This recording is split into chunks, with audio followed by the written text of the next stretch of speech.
আসসালামু আলাইকুম। সবাইকে স্বাগত জানাচ্ছি বিডিপিউস ইনফোটেনমেন্টে। আপনাদের সঙ্গে আছি আমি ফাহাদিয়া মিতু। বর্তমান বিশ্বে অবর্ণনীয় ভয়াবহতার নাম গাজা। চলমান বোমা হামলা, দুর্ভিক্ষ, গণকবরের সন্ধান আর সম্পূর্ণ অবকাঠামো ধসিয়ে দিয়ে বিরল এক নজির স্থাপন করেছে ইসরায়েল, যা জাতিবিদ্বেষী এই ইহুদি রাষ্ট্রটির ফিলিস্তিনে আগ্রাসনের ইতিহাসের সঙ্গেও সঙ্গতিপূর্ণ নয়। গাজার বিধ্বস্ত অবস্থার দিকে তাকালে গণহত্যার পেছনের যৌক্তিকতা স্পষ্ট হয়ে যায়। ফিলিস্তিন ইস্যুতে বরাবরই একটি লক্ষ্যকে সামনে রেখে এগিয়েছে ইসরায়েল, আদিবাসী ফিলিস্তিনি জনগোষ্ঠীকে তুলে দিয়ে পুরো ভূখণ্ডের জমি নিজেদের দখলে নেওয়া। বিস্তারিত থাকছে তামান্না মিনহাজের প্রতিবেদনে।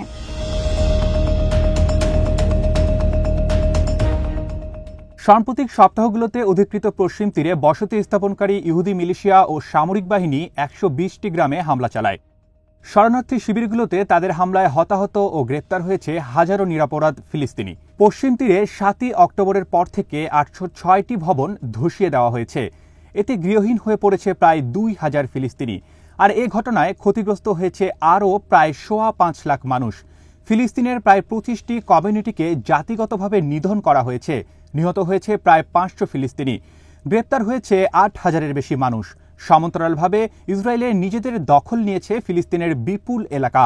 পশ্চিম তীরের ৩৭ বর্গ কিলোমিটার এলাকা এখন ইসরায়েলের দখলে। গত ৩০ বছরের মধ্যে একবারের চেষ্টায় এতখানি এলাকা দখলের ঘটনা এটাই প্রথম।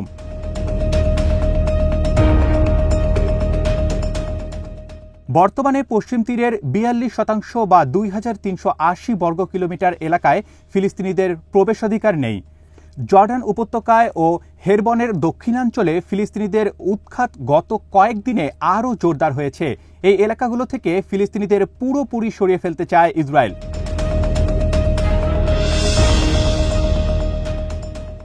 একই সঙ্গে অবৈধ বসতি নির্মাণের গতি নাটকীয়ভাবে বাড়িয়ে দিয়েছে ইহুদি রাষ্ট্রটি।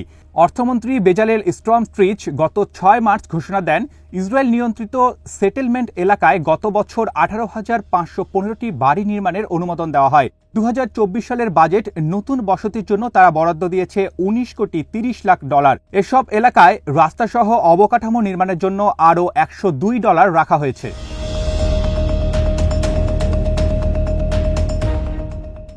ইসরায়েলের বসতি স্থাপনকারী ঔপনিবেশিক আগ্রাসনের কারণে দীর্ঘদিন থেকেই ধুঁকছে ফিলিস্তিন।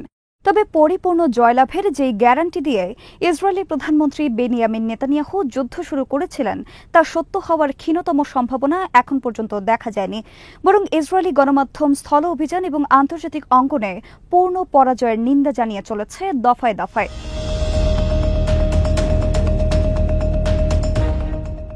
রিচম্যান ইউনিভার্সিটির সাম্প্রতিক এক গবেষণায় ইসরায়েলের পশ্চিম তীরে বসতি স্থাপন নীতিকে জনসংখ্যাগত ব্যর্থতা হিসেবে চিহ্নিত করা হয়েছে। যদিও এ ধরনের ব্যাখ্যায় ইসরায়েল কখনোই হতোদ্যম হয় না। গত ১৩ বছরে তাদের বসতি স্থাপনকারী সংখ্যা শুধুই বেড়েছে। ১৩ বছর আগে এ সংখ্যা ছিল ৩,১১,৩০০ আর এখন ৪,৯১,৫৪৮।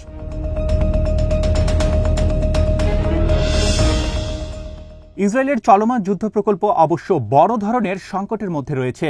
২০২৩ সালের শেষ ৪ মাসে দেশটির অর্থনীতি সংকুচিত হয়েছে ২০%। ইসরায়েলের চেম্বার অফ ইনবাউন্ড ট্যুরিজমের পরিচালক ইয়োসি ফাটাল আন্তর্জাতিক অঙ্গনে ইসরায়েলের একা হয়ে পড়াকে তুলনা করেছেন উত্তর কোরিয়ার পরিস্থিতির সঙ্গে।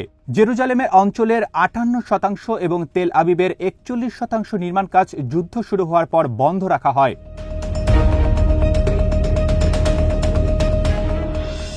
ইসরায়েলের ধারণা ছিল তাদের বসতি স্থাপনকারী উপনিবেশবাদের জন্য তাদের পশ্চিমা বন্ধুরা পর্যাপ্ত তহবিল সরবরাহ করবে, কিন্তু তাদের সে আশা পূরণ হয়নি। এদিকে মুডি ও S&P গ্লোবালের মতো বিশ্বের সবচেয়ে বড় ২ রেটিং এজেন্সি তাদের সূচকে ইসরায়েলকে অনেকখানি অবনমিত করেছে। IMF জানিয়েছে ইসরায়েলের এ বছরের প্রবৃদ্ধি নেমে আসবে অর্ধেকে।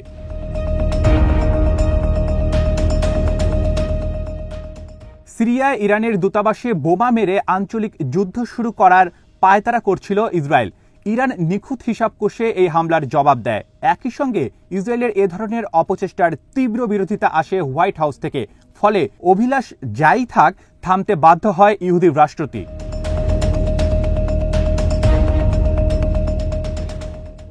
ইরানি হামলার সময় মাত্র এক রাতে বিমান প্রতিরক্ষা ব্যবস্থার জন্য ইসরায়েলকে গুনতে হয় $104 কোটি, যে কারণে পূর্ণাঙ্গ রূপে আঞ্চলিক যুদ্ধ শুরু হলে তা ইসরায়েলের জন্য অর্থনৈতিক, রাজনৈতিক ও সামরিকভাবে চরম ক্ষতির কারণ হয়ে দাঁড়াত।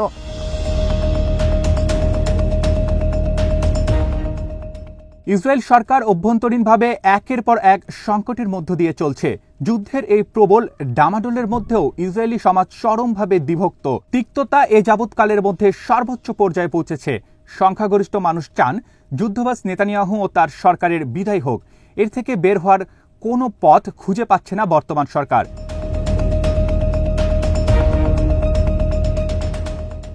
আর ইসরায়েলের এই ব্যর্থতায় শুতে হচ্ছে ফিলিস্তিনিদের, মরতে হচ্ছে তাদের।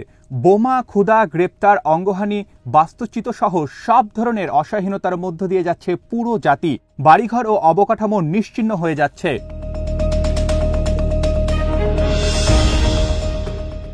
ফিলিস্তিনের দায়িত্ব আনুষ্ঠানিকভাবে যাদের হাতে, তাদের কাছ থেকে কোনো দিক নির্দেশনাই পাওয়া যাচ্ছে না। ফিলিস্তিনি কর্তৃপক্ষ বা পিএ রাস্তায় কিছু বিক্ষোভ এবং রাষ্ট্র হিসেবে স্বীকৃতি চাওয়ার মধ্যেই তাদের দায়িত্ব সীমিত রেখেছে। এ চেষ্টা হয়তো তাদের অবস্থানকে আরও দীর্ঘায়িত করবে।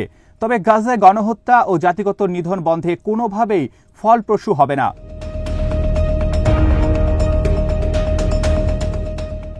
জাতিসংঘের নিরাপত্তা পরিষদে ফিলিস্তিনিকে রাষ্ট্র হিসেবে স্বীকৃতি দেওয়ার প্রস্তাবে যুক্তরাষ্ট্র ভেটো দেওয়ার পর পিএ ক্ষুব্ধ হয়। তবে পরবর্তী পদক্ষেপ নিয়েও কিন্তু তাদের কোনো পরিকল্পনা নেই।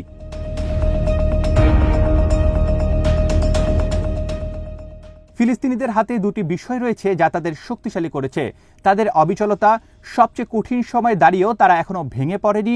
যা তাদের আছে তাই ভাগাভাগি করে চলছে, পরস্পরকে সুরক্ষা দিচ্ছে, আশ্রয় দিচ্ছে, বেঁচে থাকার জন্য সংগঠিত হচ্ছে। তাদের সমাজ, তাদের আন্দোলন, স্থানীয় কমিটি এবং সংগঠন সবই যেন একই সূত্রে গাঁথা। তারা দেখে, বিশ্লেষণ করে, পরিকল্পনা করে এবং বাস্তবায়ন ব্যবস্থা নেয়।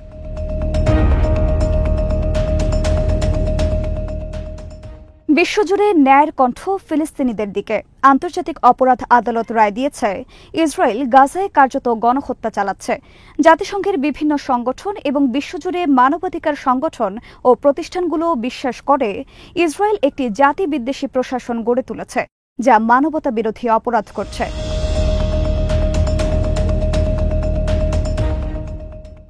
জাতিসংঘের সাধারণ পরিষদ ও নিরাপত্তা পরিষদ বারবার দ্রুত অস্ত্রবিরতি কার্যকর, অবৈধ বসতি নির্মাণ বন্ধ, শরণার্থীদের নিজ বাড়িতে ফিরতে দেওয়ার দাবি জানাচ্ছে। সারা বিশ্বের মানুষ এখন বুঝতে পারছে এটা শুধু 23 লাখ ফিলিস্তিনের জীবন রক্ষার লড়াই নয়, বরং মানবতা, আন্তর্জাতিক আইন এবং জাতিসংঘকে টিকিয়ে রাখার লড়াই।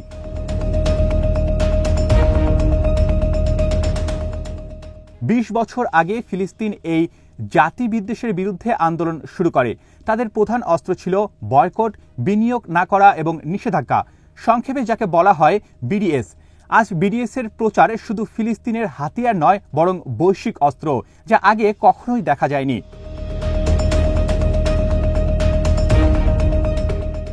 পণ্য বয়কট বৈশ্বিক স্তরে শুরু হওয়ার পর ইসরায়েলি কোম্পানিগুলোর মুনাফা কমেছে। যুক্তরাষ্ট্র থেকে অস্ট্রেলিয়া পর্যন্ত শিক্ষার্থীরা বিক্ষোভ করেছেন। এই দৃশ্য 1980-এর দশকে দক্ষিণ আফ্রিকার বর্ণবাদী বিরোধের বিক্ষোভের কথা মনে করিয়ে দেয়। 1960-এর দশকে ভিয়েতনাম যুদ্ধবিরতি বিক্ষোভগুলোতেও এরকম দেখা দিয়েছিল।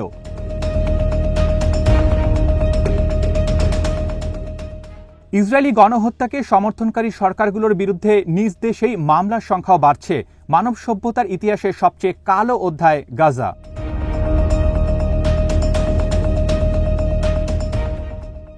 আজ এখানেই শেষ করছে।